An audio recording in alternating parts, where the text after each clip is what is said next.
Hello, and thank you for tuning in to this week's Mayor's Weekly Update. We have a lot of exciting information to share with you today, and as always, please feel free to share this information with your friends, family, relatives, and anyone else who you think may find this interesting. Those of you who drive by City Hall this weekend will notice that the building will be lit purple at night. The reason for that is today is National Purple Heart Day. As some of you may know, the city is designated as a Purple Heart community because we have made a commitment to continue to honor the sacrifice of those who have earned the Purple Heart in the service of our nation. And the city will continue to honor our veterans and remember the sacrifice of those who have served our country and given the utmost for all of us who they may have never even met before. Thank you very much for your service. My office has received a lot of communications and questions regarding the tropical storm that we had this past week. I want to start off by saying thank you very much to our public safety personnel. Our police, fire, EMS, dispatchers, and DPW crews worked very tirelessly during that storm to make sure that all of our residents remained safe given the situation that we were thrown in. Over the course of an 8-hour period, our 911 dispatchers picked up over 150 911 calls from Gardner alone. Then on top of that, during the storm, the town of Westminster's dispatch center lost power, and our dispatchers started answering their 911 calls and dispatching for them as well. Now just picture that 8-hour period where all of that is going on in a hectic environment, but they kept their calm, they did their job, they did it well, and our residents remained safe. Our fire crews had a full recall for the entire department because of how many times that they were getting called to respond to trees on wires. Our police officers would go and check the situation first before the other crews arrived to make sure that traffic that was going by was staying safe, everyone was staying a safe distance away, and our DPW crews went out to pick up tree debris, remove trees that had fallen on people's property, and just everything that they did that night went above and beyond, and they did an excellent job, and I want to say thank you, and please join me in saying thank you if you see any of those personnel out on the streets and around the city. We'll get back to the storm a little bit later, but I wanted to make sure we started with a thank you to those people. We also got a couple of new grants here for the city for some exciting work. I'm going to start off by talking about a grant that our firefighters just recently received for just under $250,000. We received a grant from the federal government called the Assistance to Firefighters Grant, and it's going to be used to purchase new breathing apparatus for our firefighters. Now, for those of you who may not know what this is the oxygen tank that sits on their back when they respond to 911 calls, that also connects to those big glass and plastic masks that they wear when they respond to emergency situations. These units cost about $7,000 a piece and will now be able to purchase a brand new unit for every single one of our firefighters. Now, I want you to understand exactly what this means. The last time the city purchased these units was in 2008, and they typically have a shelf life of 10 years. So we're already on borrowed time with our existing units. But when we purchased them in 2008, we actually didn't have enough funding to purchase a new piece of equipment for every firefighter.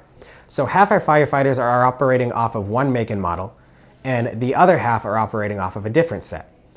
Now, when you have an emergency situation and where there's an issue with these air packs, we have two different systems on how to correct those issues. And that's where the issue comes, is if our firefighters are responding to a high-stress emergency situation, we shouldn't be placing them in a situation where they have to be worrying, what type of pack did I put on today and how do I correct this so that the oxygen continues to flow through that system, rather than just saying, okay, this is the pack that I put on, this is how I fix it, I'm safe now, let's get back to going.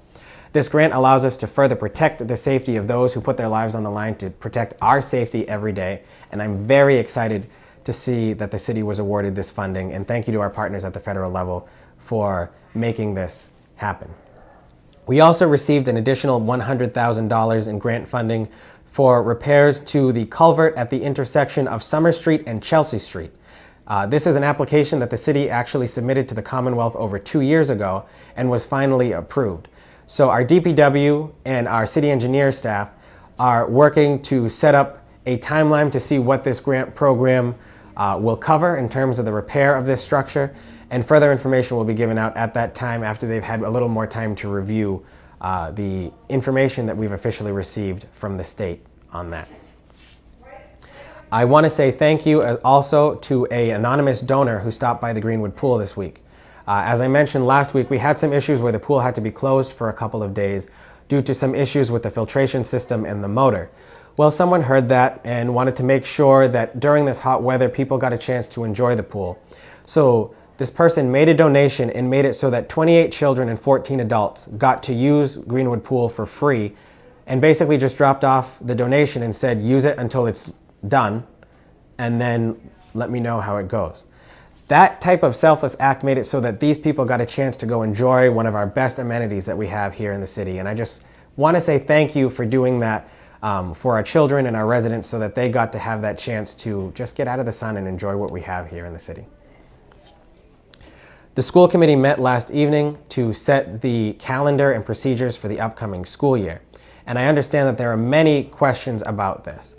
The school committee voted to do a fully remote learning start to the school year, with teachers starting on August 31st, students starting on September 15th, with a final school day of June 17th.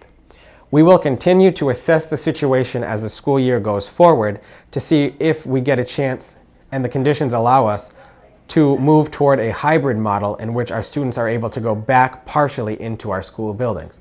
However, in order to make sure that we are working to maintain the health and safety of our students, staff members, teachers, educators, guidance counselors, our school janitors, and everyone else who uses our buildings, we're going to start fully remote. And I understand that there are some concerns, particularly with parents who are trying to figure out, how do I go back to work while my students are at home learning? And I just want to say thank you very much for your patience. This is truly unprecedented times for our school system and for everything else in every aspect of our daily life. While we have seen pandemics before, we haven't had the technological and medical advances that we have today. So as we navigate through these uncharted waters together, we will answer any questions you have. And if you have any concerns for your students or anything about the school year, please feel free to contact the superintendent's office at 978-632-1000. Dr. Pellegrino and his staff, as well as our teachers and educators, have continuously been working to see how we can plan for the new school year. And I'm sure we'll be happy to answer any questions that you may have. Paving is something that has been getting a lot of questions lately, and I mentioned this briefly in my update last week. I do want to say that the DPW director and I did meet to start to work toward a finalized paving list for the upcoming year. Once this gets finalized, I will be sure to mention it in one of my upcoming video updates. That way you as residents and just the general public have an idea of what we're going to be working on soon in the fall. However, at this point, with timelines and so on from there, we're looking at a late September, early October start to paving. Which leads me to talk about some work that we have been doing in the Kelton Street, Wheeler Street, Stone Street, and Eaton Street area. Not only with paving, but also some other exciting stuff. So I mentioned last week that that area was going to have their roads pulverized and turned into gravel roads for the time being due to the unsafe conditions of the road that were there beforehand. This work has begun. It's going a little slower than expected just because the roads were actually in such a bad state that it caused the pulverizing machine to break down 3 times this past week. However, those have been since corrected, and we are back on track to make sure that this work gets done. For those of you who live in that area, if you notice there may be some times in which the street isn't level or graded, please know that that work is also being done. As the pulverizing truck goes forward, there is a grading truck that follows shortly thereafter, and then a roller that comes to make sure that the road gets smoothed out.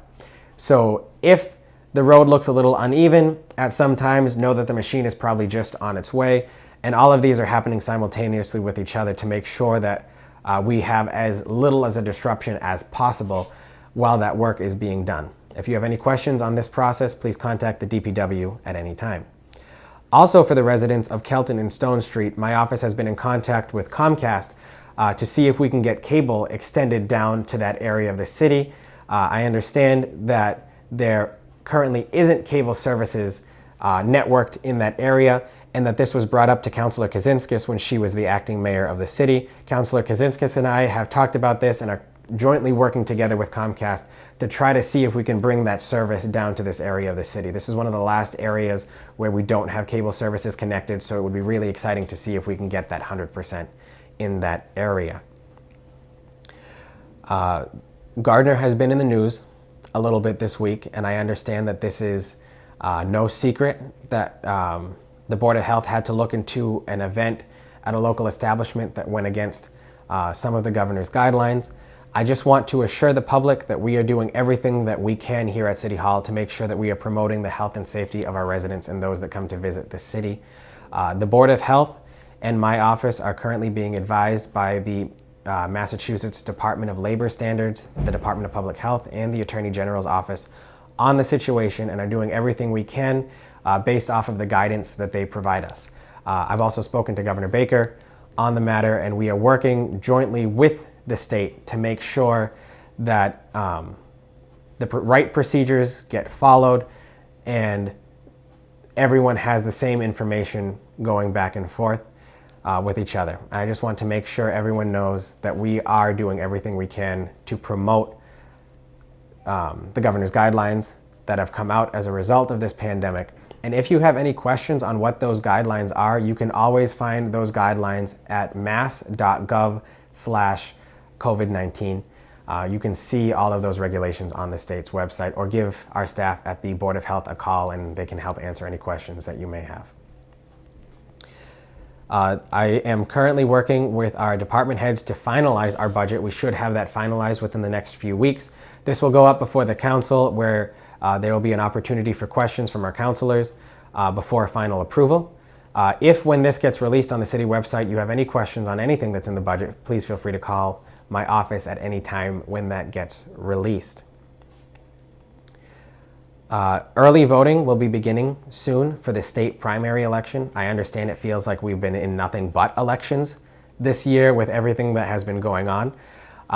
This primary is coming for any state offices. We had the federal primary back in March, commonly referred to as Super Tuesday, where we had a primary for presidential candidates. We then had the preliminary election for the mayoral office, and then the special mayoral election. This is for offices like state representative, state senator, governor's council, register of probate, all those state offices that are there. Now, in response to the pandemic, the state has issued new legislation that was passed by the legislature and signed by the governor to require certain things for this election, and I want to share those with you. You may have received a postcard from the Secretary of State's office, similar to when we had this special city election that gave you an application to vote by mail.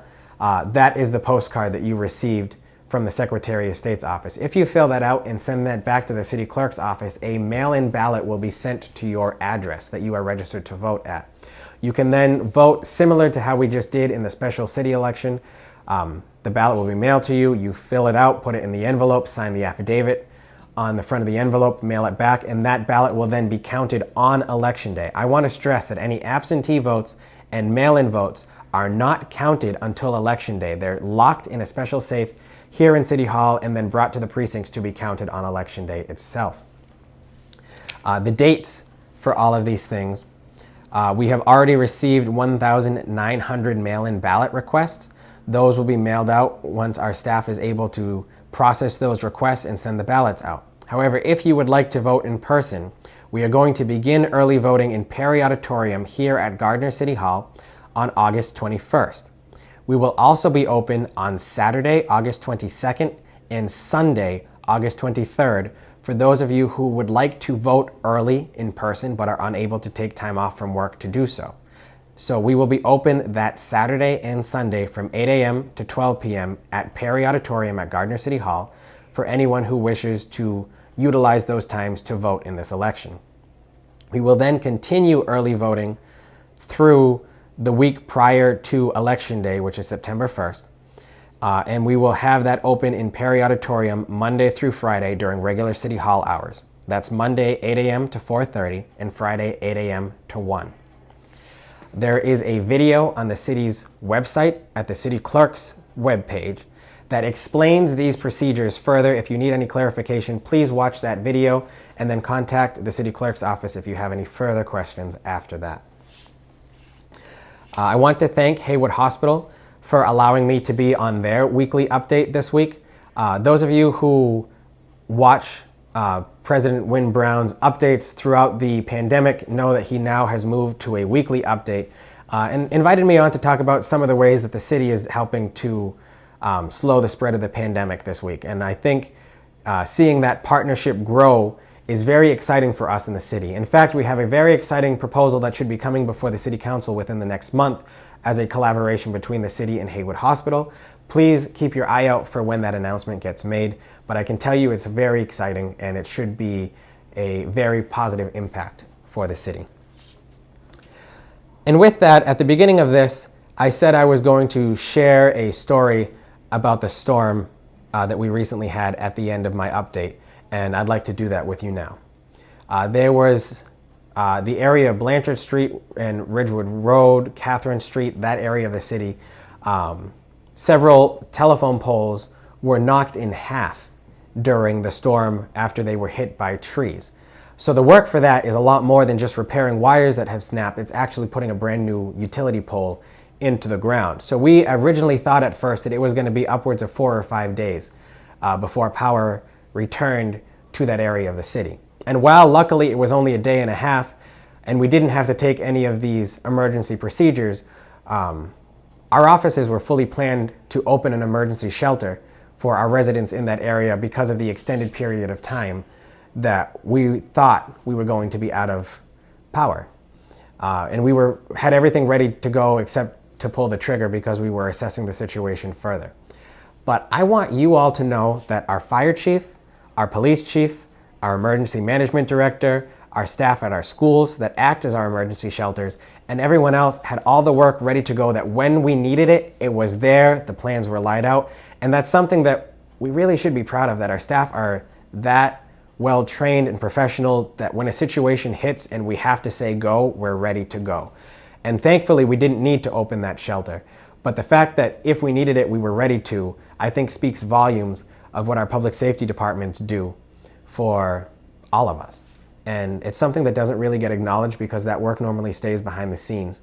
But I wanted to share that with you all, that we have a lot of dedicated staff here in the city, and they have the best interest of all of our residents at heart there. And thank you to those people who live in that area of the city for your patience as electricity was brought back up. I was notified by National Grid this morning. It seems that we are close to being 100% back to full power in the city, which is really exciting. And if you have any questions about that process, please contact National Grid. Whenever something like that happens, please try to reserve 911 calls for emergency situations rather than questions as to when your power will be turned back on. Our dispatchers, like I said earlier, were already inundated with calls. In the future, if you have questions about when your electricity will be turned back on, please direct those to National Grid at that time. And do know that the telephone line at the mayor's office is not monitored after hours, but if you send an email to the mayor's office at mayor@gardner-ma.gov, that is monitored periodically after hours, and we can see if we can help answer your questions then. So that is this week's weekly Mayor's Update. But if you have any questions or are ever just looking for more information about the city, I do want to give you a heads up about some other ways that you can help gather that information. First of all, our city's website, www.gardner-ma.gov, is updated constantly. Rachel Stefano in my office has done countless work on that website to help improve it, to make sure our residents have the most up-to-date information. But I also do a couple of radio shows. Every Saturday at 12 p.m., I go on Hotline Radio on WGAW AM 1340 to update its listeners there. And then on the fourth Wednesday of every month at 7:10 a.m., I'm on WPKZ 105.3 FM radio to provide a monthly update as well.